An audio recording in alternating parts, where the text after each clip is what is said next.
कभी सोचा है कि 4 रुपए में बिकने वाला पान मसाला अजय देवगन, शाहरुख खान और अक्षय कुमार जैसे महंगे एक्टर्स को कैसे अफोर्ड कर सकता है? पान मसाला, गुटखा, खैनी, उप्स, मेरा मतलब है ये केसर इलायची इंडस्ट्री कितने पैसे कमाती है? ये रंगीन प्रोडक्ट्स बनाने वाली इंडस्ट्री एग्जैक्टली कितनी बड़ी है मुझे भी नहीं पता था, लेकिन इसका आंसर जानने के बाद आई वॉज शॉक्ड। तो आइए जानते हैं how big is Indian spitting industry.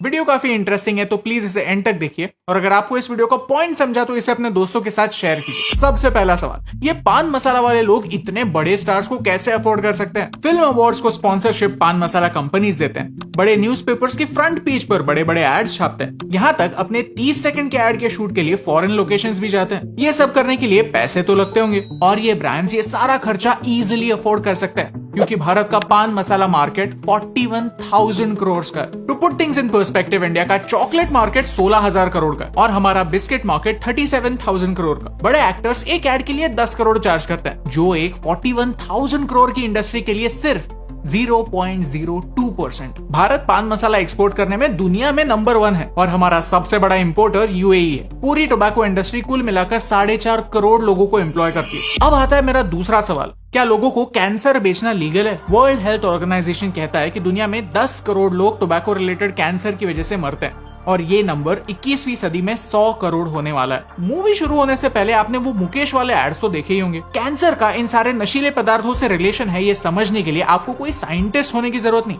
सिर्फ एक बार थिएटर में जाकर मूवी देखने की जरूरत है। लेकिन फिर भी ये 41,000 करोड़ की इंडस्ट्री बढ़ती ही जा रही है। कैसे? क्योंकि वो जीनियस है, मार्केटिंग में जीनियस। यू सी, आप भारत में टोबैको प्रमोट नहीं कर सकते। 2011 के बाद सारी स्टेट गवर्नमेंट्स ने तंबाकू के साथ पान मसाला बेचना बैन कर दिया। तो इन कंपनीज ने क्या किया? पान मसाला में से टोबैको हटा दिया। पान मसाला बेसिकली पान के अलग अलग इंग्रेडिएंट्स का मिक्सचर है, इसीलिए केसर के नाम पर भी बिकता है और इसे एक फूड आइटम की तरह बेचा जाता है। इनफैक्ट एक पान मसाला को वही ऑर्गेनाइजेशन रेगुलेट करती है जो आपके पार्ले जी को रेगुलेट करती है। ओके, तो टोबैको नहीं है, राइट? तो पान मसाला खाने से क्या फर्क पड़ता है? द सीक्रेट है, जब आप पान मसाला खरीदते हैं तो लोकल पान की टपरी वाला आपको एक और पैकेट देता है जिसमें असली माल होता है, और ये माल पान मसाला में मिलाने के बाद आपको मुंह का कैंसर मिलता है।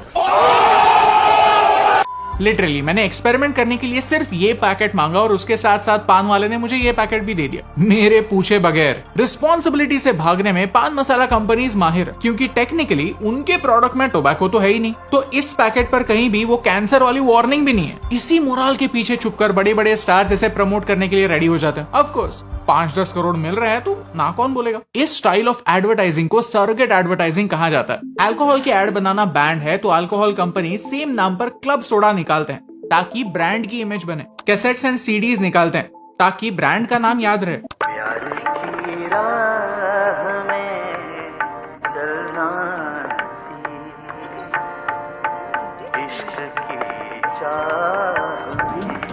पॉपुलर एड कैंपेन्स चलाते हैं जो आपको सालों साल याद रहे। एड में जो प्रोडक्ट ये लोग प्रमोट करते हैं वो आप कभी खरीदते नहीं, लेकिन हाँ, जब आप वाइन शॉप में जाते हैं तो आपको ब्रांड का नाम याद रहता है। सिमिलरली पान मसाला ब्रांड सिल्वर कोटेड इलायची बेचते हैं जिनका पैकेट उनके पान मसाला या खैनी के पैकेट से एकदम मैच करता है, लेकिन एड में उनका मेंशन नहीं होता। अब इलायची बेचना क्राइम थोड़ी है। इनफैक्ट मैंने एक ब्रांड की चाय की एड देखी जहाँ हीरोइन का ड्रेस भी खैनी के पैकेट जैसा दिखता है। इस सरोगेट एडवर्टाइजिंग ने किसी भी बड़े स्टार को छोड़ा नहीं है, फिर वो हिंदी का हो या साउथ का, नया हो या पुराना। वेट, तो मैं ये वीडियो क्यों बना रहा हूँ? लोगों को पता है कि ये चीज उनके लिए बुरी है। लोगों को पता है कि स्टार्स एड्स में झूठ बोल रहे हैं। लोगों को पता है कि अगर उन्हें कैंसर हुआ तो वो ट्रीटमेंट भी अफोर्ड नहीं कर सकते। अगर वो बेवकूफ हैं तो है, क्या फर्क पड़ता है? फर्क तब पड़ता है जब ये बेवकूफी उन लोगों की भी जान लेती है जो खुद पान मसाला खाते हैं।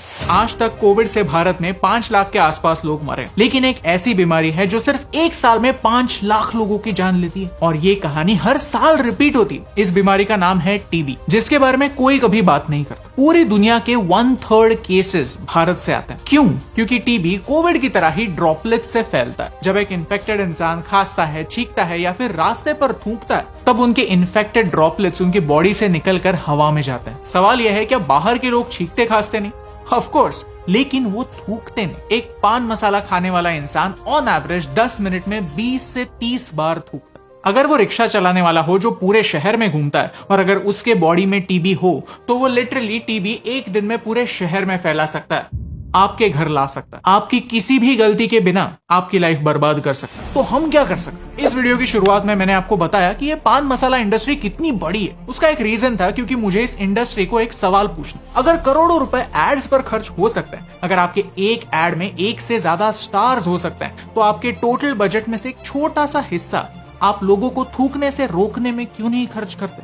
इंडियन रेलवे हर साल 1200 करोड़ सिर्फ थूक साफ करने में स्पेंड करती। बाय दैट लॉजिक ये खर्चा एक्चुअली किसे करना चाहिए? इस नुकसान की जिम्मेदारी लेता कौन है? आपका प्रोडक्ट, आपकी इंडस्ट्री का प्रोडक्ट, उसमें टोबैको हो या ना हो, मेरे देश को ऐसे ऐसे ऐसे बर्बाद कर रहा है। थूकने वाले को शर्म नहीं है, क्या आपको शर्म है? क्या ये 41,000 करोड़ की इंडस्ट्री अपने टोटल टर्नओवर का 0.01% हिस्सा ये धब्बे साफ करने में खर्च कर सकती है? उनसे रिजल्ट की एक्सपेक्टेशन जरूर है, लेकिन उससे पहले मैंने मेरे बिहेवियर में एक छोटा सा बदलाव लाया। मुंबई में किसी भी रिक्शा में बैठने से पहले मैं रिक्शा वाले को एक सवाल करता हूं, क्या आप रास्ते पर थूकने वाले हो? अगर वो हाँ कहता है या फिर उसके मुंह में मैं कुछ देखता हूँ तो फिर मैं उसकी रिक्शा में नहीं बैठ। जब मेरे दिमाग में आइडिया आया तो मुझे लगा कि मैं रिक्शा में ही नहीं बैठ पाऊंगा, मुझे कोई रिक्शा वाला मिलेगा ही नहीं। मैंने सोचा था कि सारे रिक्शा वाले थूकिया होते हैं, बट आई वॉज रॉन्ग। मुझे एक दो बार रिक्शा छोड़नी पड़ी, लेकिन इमीडिएटली मुझे नेक्स्ट रिक्शा मिल गई। इससे दो फायदे होते हैं।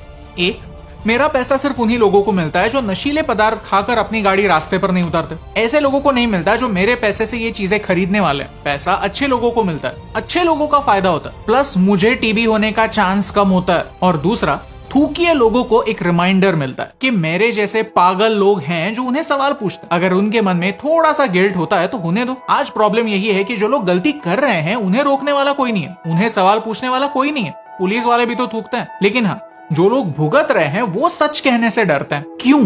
मेरा भारत महान, ये गाड़ी के पीछे लिखने वाले लोग वो गाड़ी रुकते ही उसी भारत पर थूकते हैं, यही सच है। तो मेरा सवाल आपसे, क्या आप उन लोगों को पैसा देंगे जो आपके देश पर थूकते हैं? क्या आप उस इंडस्ट्री को सपोर्ट करेंगे जो उनकी गंदगी साफ नहीं करते? क्या आप उन एक्टर्स की फिल्मों के लिए एक्साइट होंगे जिन्हें पता ही नहीं कि उनकी एक्शंस की वजह से भारत में कैंसर और टीबी जैसी बीमारियां फैल रही है? अगर आपको इन सवालों में सेंस लगा तो इस वीडियो को शेयर कीजिए, क्योंकि ये सवाल लोगों तक पहुंचने जरूरी। Tag your favourite actors, celebrities, influencers and ask them. क्योंकि पेंडेमिक की वजह से 2 साल लोगों को घर बैठना पड़ा। लगा था कि अब तो लोग सुधरेंगे, वही सेम गलतियां नहीं करेंगे जिन्होंने उनके पेट पर लात मारी थी, बट आई वॉज रॉन्ग। आपके मुंह में कैंसर ठूसना है तो ठूसो, बस थूकना मना। ये मैसेज हर एक इंसान तक पहुंचना जरूरी, क्योंकि एक के करने से क्या फर्क पड़ता, लेकिन एक एक के करने से बहुत फर्क पड़ता। और इन दोनों लाइंस में सिर्फ एक का फर्क है, and that's the reason why फर्क पड़ता।